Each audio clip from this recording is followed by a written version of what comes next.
श्री रामकृष्ण भक्त मालिका स्वामी प्रेमानंद द्वितीय भाग। जय ठाकुर जय मां। 1887 ईस्वी में ठाकुर के जन्मोत्सव के बाद स्वामी प्रेमानंद, शारदानंद और अभेदानंद पैदल पुरी धाम गए। वहां पर वे लोग एमआर मठ में रहकर जगन्नाथ जी के प्रसाद पर जीवन यापन करते थे।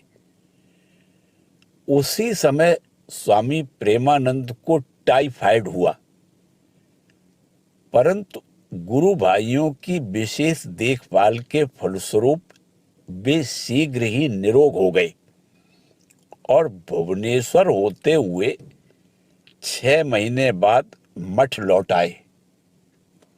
उन दिनों जगन्नाथ क्षेत्र के अतिरिक्त वे अन्य तीर्थों को भी गए थे, परंतु उसका ठीक ठीक तथा विस्तृत विवरण हमें प्राप्त नहीं है।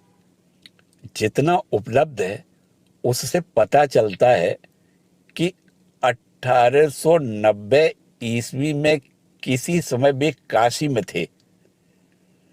स्वामी जी उन दिनों गाजीपुर में निवास कर रहे थे।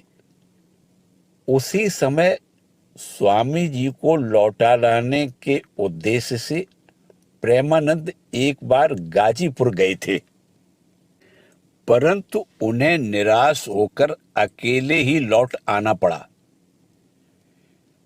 काशी में रहते समय उन्होंने स्वनाम धन्य जीवन मुक्त पुरुष त्रैलंग स्वामी के दर्शन किए तथा भास्करानंद स्वामी जी से भी साक्षात्कार किया था।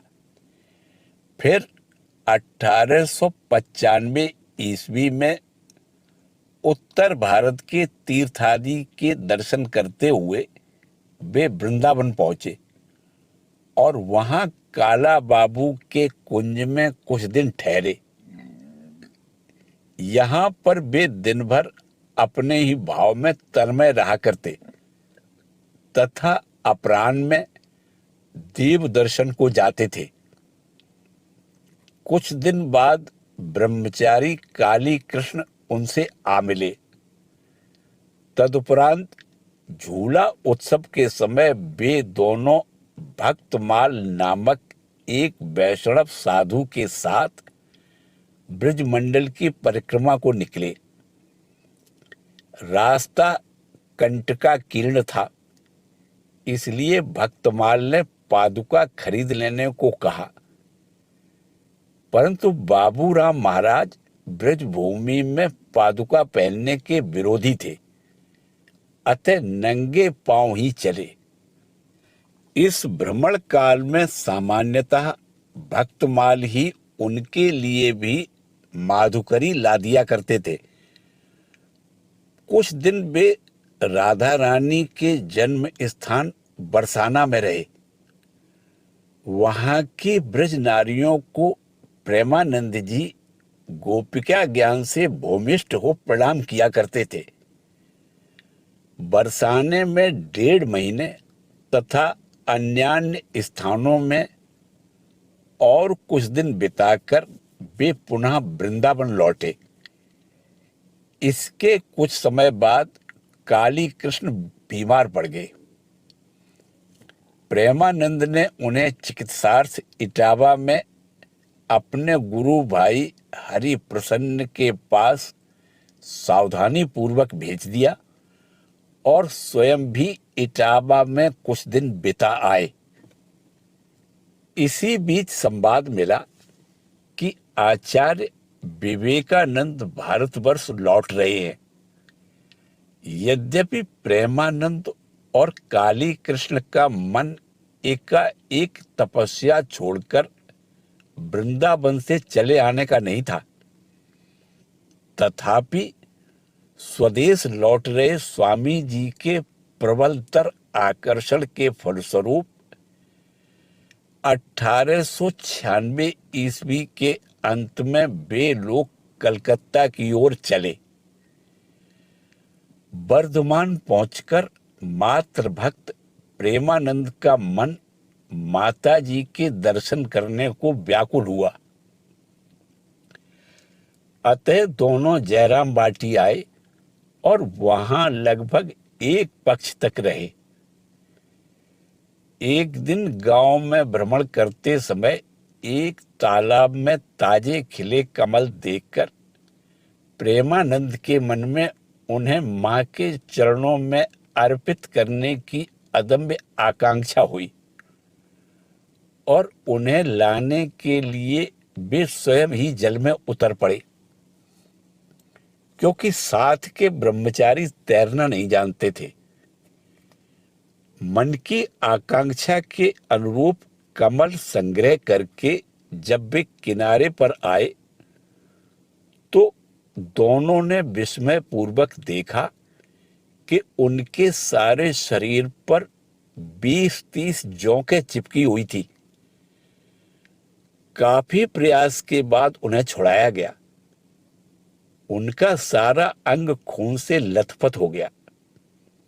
उनकी यह हालत देखकर माताजी अत्यंत विचलित हुई और भविष्य में ऐसा फिर कभी न करना कहकर उन्हें सावधान कर दिया। जयराम बाटी से चलकर तारकेश्वर दर्शन करते हुए वे लोग आठपुर पहुंचे। वहां 2-3 दिन बिताने के बाद आलम बाजार पहुंचने पर उन्होंने देखा कि स्वामी जी वहां 4-5 दिन पहले ही आ चुके हैं। उन्हीं दिनों की एक घटना से गुरु भाइयों के पारस्परिक प्रेम संबंध की प्रगाढ़ता का कुछ आभास मिलता है। उस समय स्वामी विवेकानंद ने मठ में नियम बनाया था कि जो प्रातःकाल निर्धारित समय पर नहीं उठेगा उसे उस दिन भिक्षा मांगकर उदर पूर्ति करनी होगी। एक दिन बाबूराम महाराज को उठने में देरी हुई। स्वामी जी ने आदेश दिया, जा उसके कान के पास घंटी बजा आ। ऐसा होने पर बाबूराम महाराज उठे और स्थिति समझकर अपने अपराध की सजा लेने स्वामी जी के पास जाकर कहा, आज उठ नहीं सका। मैं समझता हूं कि मेरे कारण सभी को असुविधा हुई है, पर भाई तुमने जो नियम बनाया है कि जो न उठ सकेगा उसे सजा मिलेगी, अब मुझे सजा दो। सुनते ही स्वामी जी गंभीर होकर बोले, तुझे मैं सजा दूंगा? ऐसी बात तू कैसे सोच सका बाबूराम? इसके साथ ही स्वामी जी के नेत्र आंसुओं से भीग गए और उनका कंठ अवरुद्ध हो गया। बाबूराम की भी हालत वैसी ही थी। दोनों की भाव विह्वलता देखकर स्वामी ब्रह्मानंद ने मध्यस्थता करते हुए कहा, सजा का प्रश्न ही नहीं उठता, परंतु नियम के अनुसार भिक्षा करनी होगी। तब बाबूराम महाराज माधुकरी करने चले। इस घटना के द्वारा यही प्रमाणित होता है कि जहां व्यक्तिगत स्वाधीनता और संघ निष्ठा के बीच संघर्ष हो, वहां प्रेम ही समस्या का समाधान करने में सक्षम है। रामकृष्ण मठ के प्रधान केंद्र बेलूड़ का मठ जीवन उन दिनों स्वामी प्रेमानंद को केंद्र बनाकर ही परिचालित होता था, और ऐसा कहने पर अतियुक्ति नहीं होगी कि वह प्रभाव परंपरा क्रम से अब भी संघ के सभी स्तरों में सैकड़ों धाराओं में प्रवाहित हो रहा है। यह सत्य है कि आध्यात्म के क्षेत्र में स्वामी ब्रह्मानंद आदि श्री रामकृष्ण पार्षदों के आदर्श भी नवागतों में जीवन प्रेरणा जगाते तथा उनका आचरण एवं कार्यकलाप उनके सम्मुख इस नव पथ पर चलने के रहस्यों को प्रकट करते। परंतु मठवासियों के दैनंदिन जीवन के प्रत्येक पग के साथ स्वामी प्रेमानंद का ही निर्देश तथा प्रेम में आकर्षण युक्त रहता था।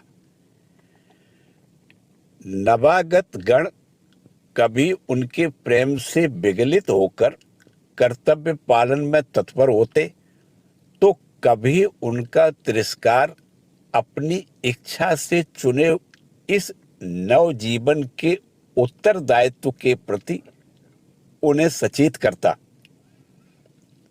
फिर कभी उनसे आध्यात्मिक आलोक पाकर वे लोग अचानक ही जगत अतीत सत्ता की झलक पाकर आनंद मग्न हो उठते।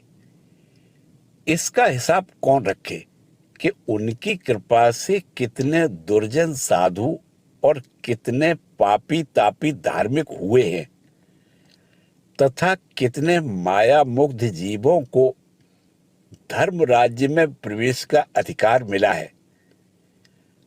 हम लोग तो सामान्य धरातल से एवं सुपरिचित दैनंदिन घटनाओं के द्वारा केवल थोड़ा दिग्दर्शन कर सकेंगे।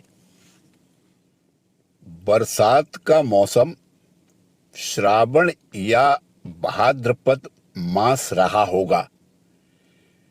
बेलूड़ मठ के विस्तृत मैदान में कटीले तथा जंगली पौधे उग आए हैं। स्वामी प्रेमानंद कुछ नवागत ब्रह्मचारियों को इन्हें उखाड़ने के कार्य में लगाकर किसी कार्यवश अन्यत्र चली गई।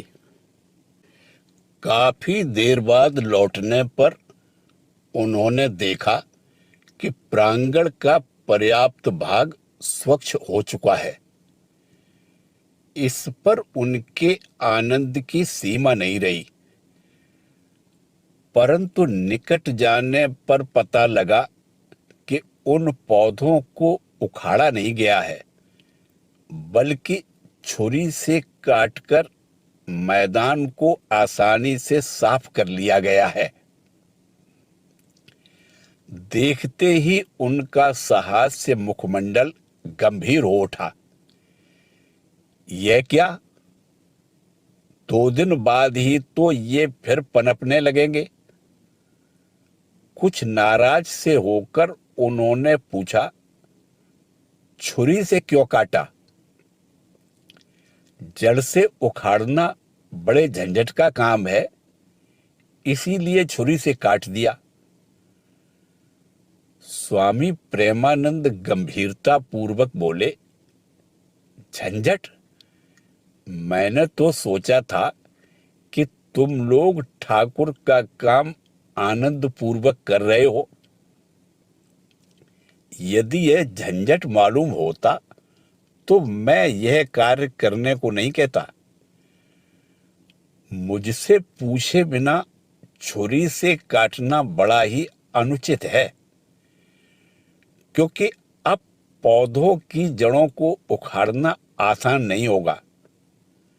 थोड़ी दूरी पर एक ब्रह्मचारी को धीर स्थिर भाव से जड़ समेत पौधे निकालते देखकर वे बोले, वह देखो, तुम ही लोगों में से एक कितनी अच्छी तरह काम कर रहा है। तुम लोगों की तरह बुद्धि लगाकर छुरी से नहीं काट रहा है। थोड़ा मौन रहकर फिर कहा, देखो बाबा, एक बात कहता हूं, भविष्य में तुम लोग बहुत बड़े बड़े कार्य करोगे, परंतु जी चुराने की बुरी आदत यदि एक बार जीवन के स्तरों में प्रवेश कर जाए तो फिर रक्षा नहीं। मैदान में घास निकालने की इस साधारण सी बात के बारे में मैं नहीं कहता। दैनंदिन जीवन की सारी छोटी मोटी बातों में जी चुराने की यह आदत दृढ़ मूल हो जाती है तथा जीवन विस्मय हो जाता है। अतः मेरा अनुरोध है कि ऐसा कभी न करना। प्रेमानंद जानते थे कि मनोराज्य की चिकित्सा पूरे व्याख्यान से नहीं होती। सिर्फ उपदेश देने से काम नहीं बनता। स्वयं धर्म का आचरण करके जीवों को सिखलाए। अतः अंतिम दिन तक वे सर्वदा कर्म में व्यस्त रहते थे और कहते थे, मुख बंद रहे, कार्य ही बोले। ब्रह्मचारियों के साथ काम करते हुए वे कहते थे, मैं स्वयं भी तो तुम लोगों के साथ उपले पाथ रहा हूं। सिर्फ भक्तों को चरण धूलि दे देकर क्या मैं अपना परलोक बिगाड़ूंगा? इसलिए गोबर भी उठाता हूं, उपले भी पाथता हूं, गौ सेवा भी करता हूं, फिर ठाकुर पूजा भी करता हूं। इन कुछ वाक्यों में बाबूराम महाराज के सर्वांगीण जीवन का एक मनोरम चित्र प्रकट हो उठा है। स्वामी जी का निर्देश था कि जूते की सिलाई से लेकर चंडी पाठ तक सारा कार्य करना होगा। बाबूराम महाराज भी कहते थे, इन्हें सभी विषयों की शिक्षा लेनी होगी। सब्जी काटना, रसोई पकाना, मंदिर के कार्य, पूजा, हिसाब रखना, व्याख्यान देना इत्यादि सभी कार्यों में कुशल होना आवश्यक है। इन लोगों से यहां वही सब करवा लेता हूं तो कितना बुरा भला भी कहता हूं, उन्हीं की भलाई के लिए। मेरे मन में किसी के प्रति किंचित भी क्रोध नहीं है। इनसे कितना प्रेम करता हूं। ब्रह्मचारियों की ओर देखते हुए वे कहते थे, तुम लोगों को डांटता फटकारता हूं, इसके लिए बुरा न मानना।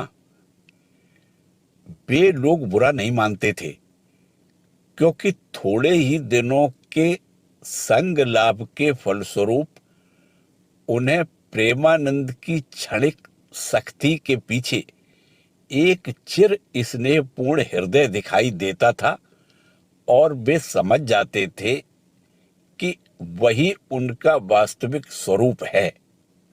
साधु ब्रह्मचारियों को वे कामकाज सिखाया करते तथा आवश्यकता अनुसार डांटते भी थे। फिर सभी को साथ लेकर निरंतर श्री रामकृष्ण प्रसंग करते तथा सभी की आध्यात्मिक प्रगति के प्रति तीक्ष्ण दृष्टि रखते। शास्त्र अध्ययन न करने पर वे बड़े नाराज होते थे। एक बार मेदिनीपुर से लौटने पर किसी ब्रह्मचारी को उद्यान के कार्य में अत्यधिक लिप्त देखकर उन्होंने कहा, पढ़ना लिखना भी कुछ हो रहा है या सिर्फ कुलीगिरी ही चल रही है? ब्रह्मचारी बोले, जी हां, दादा पढ़ते हैं, हम लोग सुनते हैं। मूल शास्त्र आदि कुछ पढ़ते हो? संस्कृत भली भांति नहीं जानता। स्वामी धीरानंद वहां उपस्थित थे। वे ब्रह्मचारी का पक्ष लेते हुए विनोद पूर्वक बोले, पढ़ाई के डर से तो घर छोड़कर भाग आया, फिर यहां भी पढ़ना लिखना। उस विनोद को अनसुना करके स्वामी प्रेमानंद एक अंग्रेजी ग्रंथ का नाम लेकर कहने लगे, 3 महीने के अंदर वह ग्रंथ अथ से इति तक पूरा हो जाना चाहिए, नहीं तो दफ्तर से 4 पैसे लेकर गंगा पार हो जाना, अर्थात कलकत्ते जाने का खर्च लेकर मठ से चले जाना। साथ ही उन्होंने यह भी स्मरण दिला दिया कि यह वैष्णव बाबा जी लोगों का अखाड़ा नहीं है। स्वामी जी ने इसके लिए बेलूड़ मठ का निर्माण नहीं किया है।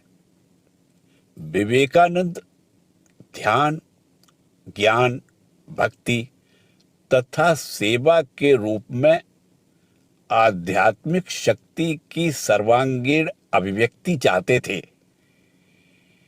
इस नवीन भावधारा का मर्म न समझकर बेलूड़ मठ में एक नवागत ब्रह्मचारी ने पारंपरिक संस्कारवश जब प्रश्न किया, ध्यान कैसे करूंगा, तो सहज रूप से उत्तर न देकर मूल तथ्य की ओर ध्यान आकृष्ट करने के लिए प्रेमानंद जी कह उठे, वह सब छोड़कर अब स्वामी जी का ध्यान करो। इससे उनकी सत्ता पाकर उनकी सेवा का ठीक ठीक भाव तुम्हारे भीतर उपजेगा और फिर उन्हीं की कृपा से तुम ठाकुर को ठीक ठीक समझ सकोगे।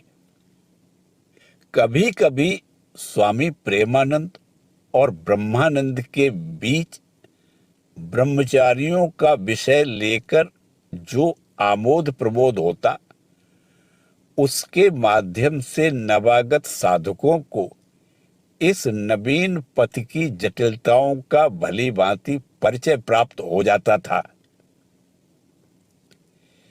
एक दिन प्रातःकाल स्वामी ब्रह्मानंद के कमरे में खूब धर्म चर्चा चल रही थी। समय हो चुका है, फिर भी साधु ब्रह्मचारी गण अपने दैनिक कार्य में नहीं लग रहे हैं।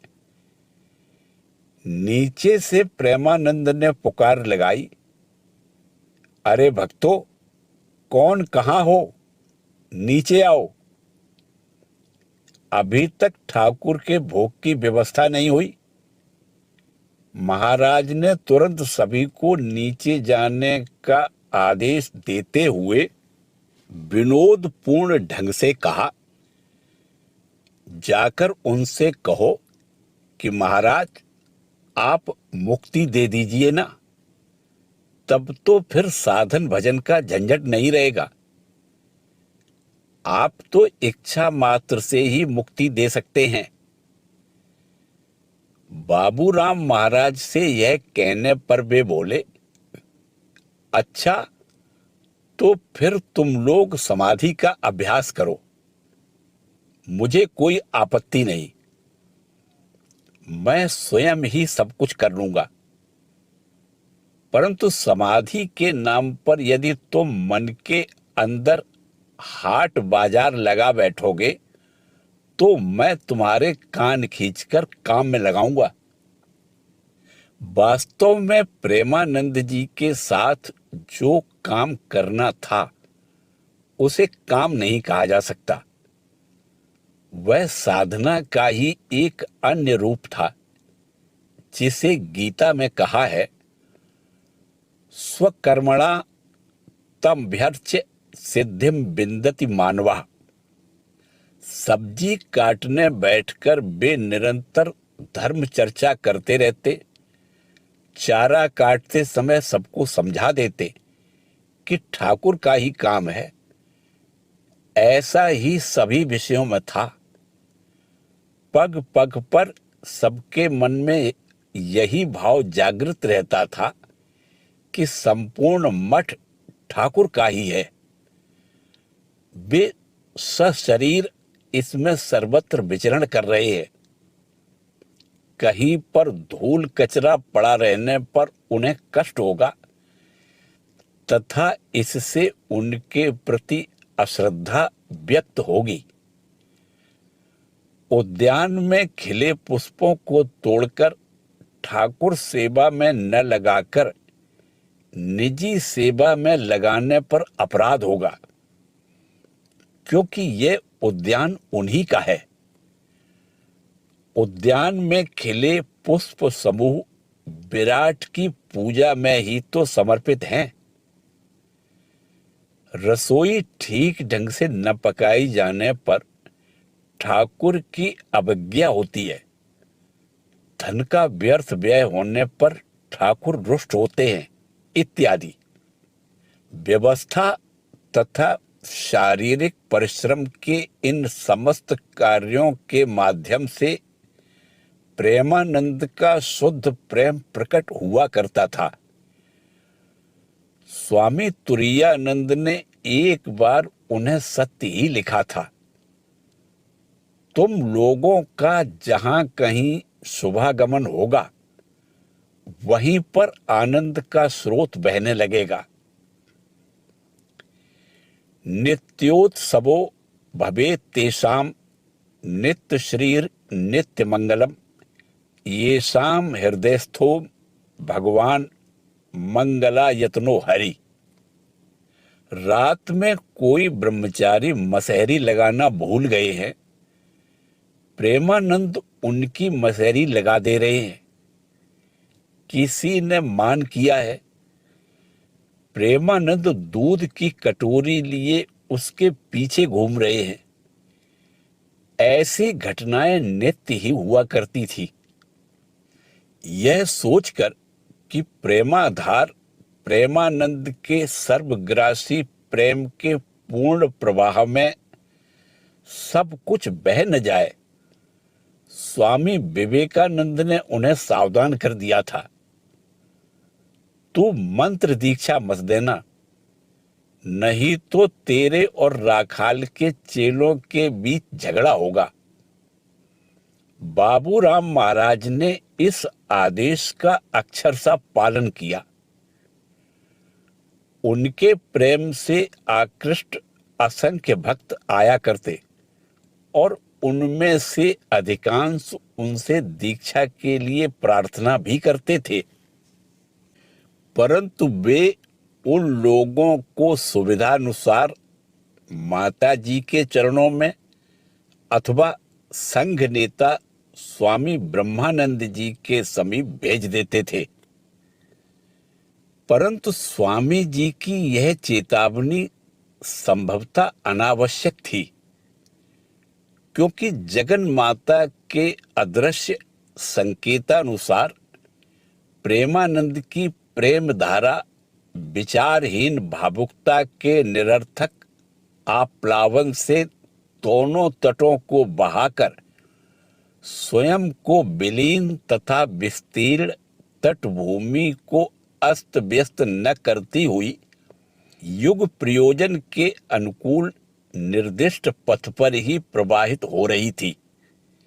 हम पहले उल्लेख कर आए हैं कि अपने स्नेहास्पद बाबूराम के तीव्र अनुरोध पर जब ठाकुर ने जगदम्बा से उनके लिए भाव समाधि की याचना की थी, तब उन्हें उत्तर मिला था, बाबूराम को भाव नहीं ज्ञान होगा, और ज्ञान के आवरण में आच्छादित प्रेम लेकर ही बाबूराम महाराज ने इस युग में लीला विलास किया।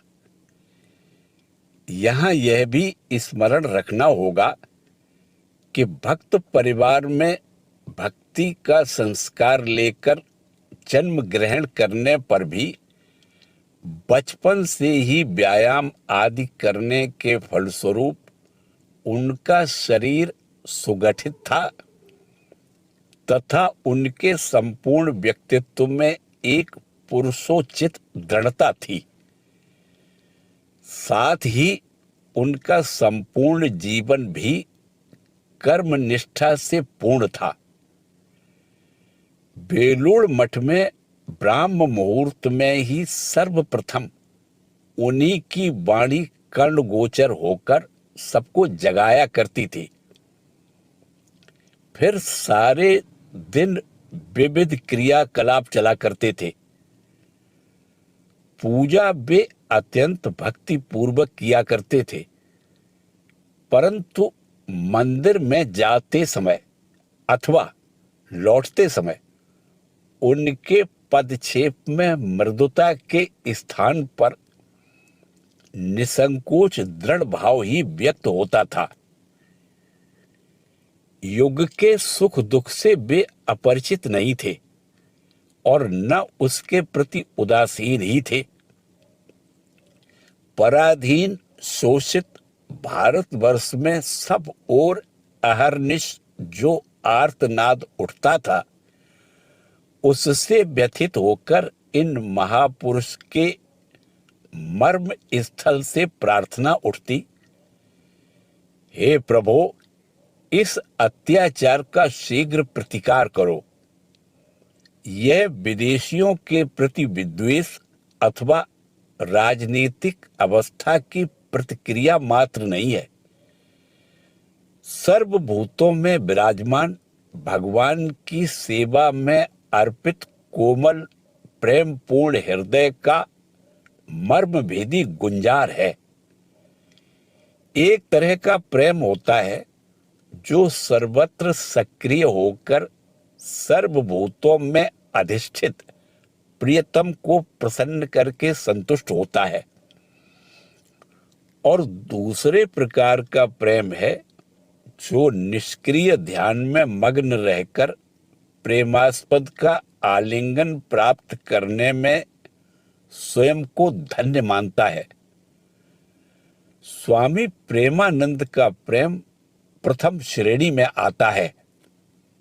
विश्वस्त सूत्रों से हम जानते हैं कि स्वामी विवेकानंद की ग्रंथावली के मनोयोग पूर्ण गहन अध्ययन के पश्चात स्वामी प्रेमानंद में इस सक्रिय पौरुष भाव की पूर्णतम अभिव्यक्ति हुई।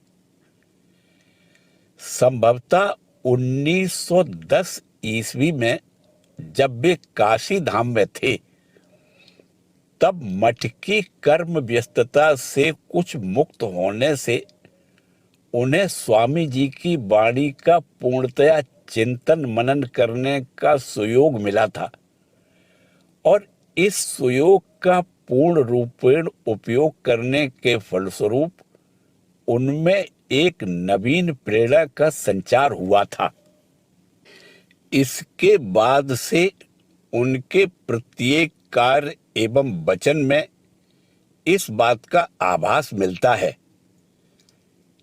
इसी भावधारा की प्रबल अभिव्यक्ति का एक उत्कृष्ट उदाहरण उनके 1914 ईस्वी के मालदा में दिए हुए व्याख्यान से प्राप्त होता है। स्वामी प्रेमानंद ने उस व्याख्यान में विवेकानंद प्रवर्तित दरिद्र नारायण सेवा का ही संदेश दिया था। व्याख्यान जब समाप्त होने जा रहा था तो एक श्रोता बोल उठे, हम कुछ प्रेम भक्ति की बात सुनने आए थे। बाबूराम महाराज उस पर ध्यान न देते हुए अपना वक्तव्य कहते चले, परंतु जब उस व्यक्ति ने 3 बार इसी बात को दोहराया तो वक्ता का चेहरा गंभीर उठा।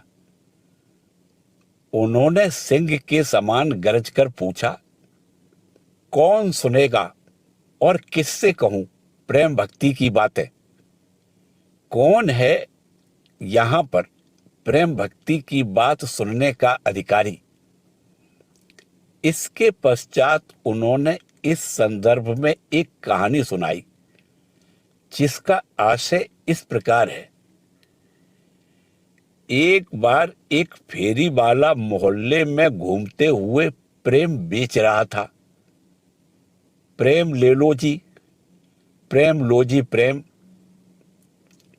मूल रूप में वह खरीदने वाले का सिर मांग रहा था। उसे एक भी खरीदार नहीं मिला। कहानी समाप्त कर प्रेमानंद जी ने गुरु गंभीर स्वर में पूछा, आप लोगों में से कोई सिर दे सकेगा? प्रेम भक्ति आसान बात नहीं है। इस युग में स्वामी विवेकानंद जो कह गए हैं वही धर्म है। शिव ज्ञान से जीव सेवा। सभा निस्तब्ध रह गई। प्रेमानंद का जीवन भावुकता पूर्ण न होने पर भी किसी किसी विशेष अवसर पर वे स्वयं में उन्मत्त हो जाते और दूसरों को भी वैसा ही कर देते थे। वृंदावन से उनकी लाई हुई माला और तिलक धारण करके एक दिन स्वामी विवेकानंद बेलूड़ मठ में भाव विभोर हो कई घंटे हरिनाम संकीर्तन में मस्त रहे थे। महाअष्टमी की रात को एक बार मठ में काली कीर्तन खूब जमा था। आनंद विभोर बाबूराम महाराज शरत महाराज के बगल में बैठे हुए थे। भावावेश में अचानक उन्होंने शरत महाराज को पकड़कर कहा, भाई आज तुम्हें गाना होगा। देखते नहीं कितना आनंद हो रहा है। तुम्हारे गाए बिना आनंद पूरा नहीं होगा। शरत महाराज जितना ही कहते, बहुत दिनों से अभ्यास नहीं है, अचानक कैसे गाऊं? बाबूराम महाराज का आग्रह उतना ही बढ़ता जाता। अंत में शरत महाराज को गाना ही पड़ा और नृत्य में भी भाग लेना पड़ा। दूसरे दिन उन्होंने कहा था, क्या करूं? बाबूराम ने इस बुढ़ापे में भी नचाकर ही छोड़ा। ऐसा था बाबूराम महाराज का युक्ति तर्क रहित भावावेग। पूर्व बंगाल भ्रमण काल में वे देवभोग में नाग महाशय का निवास स्थान देखने गए। नारायणगंज में स्वामी ब्रह्मानंद के साथ पैदल कीर्तन दल के पीछे पीछे चलते हुए वे ज्यों ही नाग महाशय के आंगन में पहुंचे, त्यों ही भाव के आधिक्य से शरीर से वस्त्र उतारकर वहीं भूमि पर लौटने लगे। तत्पश्चात उन्होंने कातर स्वर में महाराज से अनुरोध किया, महाराज इन लोगों पर थोड़ी कृपा हो। यह कहते हुए वे उन्हें पकड़कर कीर्तन स्थल पर ले आए। महाराज भी उस प्राणोन्मादक कीर्तन के साथ हुंकार भरते हुए नृत्य करने को उद्यत हुए, परंतु भाव के प्राबल्य से अक्षम स्थाणुवत समाधि मग्न हो गए। पूर्व बंगाल में प्रेमानंद की अन्य भाव लीलाओं का विवरण हम बाद में देंगे। यहां पर दो चार अन्य घटनाओं का वर्णन कर लें। कलकत्ते के एक संभ्रांत वंशीय युवक को बुरे संग में पड़कर गांजा, भंग आदि सेवन करने की आदत लग गई। सुशिक्षित परिवार में ऐसा आचरण देखकर सभी लोग मर्माहत हुए, परंतु बहुत प्रयास करने पर भी कोई उस युवक को रास्ते पर नहीं ला सका। सौभाग्यवश उस युवक के एक संबंधी स्वामी प्रेमानंद से परिचित थे। एक दिन वार्तालाप के प्रसंग में उन्होंने उनको सब कुछ कह सुनाया और इस विषय में उनकी सहायता की याचना की। प्रेम मूर्ति स्वामी प्रेमानंद ने सब सुन लिया और उस युवक को देखने के लिए एक दिन उसके घर जा पहुंचे। वहां उन्होंने विविध विषयों पर वार्तालाप करते हुए उसके साथ आत्मीयता स्थापित कर ली तथा एक दिन उसे मठ आने को आमंत्रित किया। और सचमुच ही वह प्रेमानंद जी के आकर्षण के फलस्वरूप मठ में आया और पूरे दिन उनके साथ मठ में रहा। प्रेमानंद जी के व्यवहार में एक चीज उसे बड़ी ही विस्मयजनक लगी। वह यह कि सभी लोग उनका तिरस्कार करते थे, उसके प्रति घृणा करते थे, यहां तक कि उससे दूर ही रहना पसंद करते थे। परंतु ये एक सर्वत्यागी शुद्ध चित्त साधु होते हुए भी उसकी बुरी आदतों का उल्लेख तक न कर, कुछ भी त्यागने का आदेश न देकर, केवल एक अत्यंत लोभनीय उच्च अवस्था का आदर्श उज्जवल रूप में उसके सम्मुख रख रहे थे। घृणा के स्थान पर उस युवक को सम्मान मिला। एक ओर तो था उच्छृंखल जीवन और दूसरी ओर था निस्वार्थ प्रेम। इस प्रेम का आग्रह बड़ा ही प्रबल था। दिन ढलने पर युवक घर लौटा, परंतु एक अज्ञात आकर्षण शीघ्र ही उसे पुनः बेलूड़ मठ खींच लाया।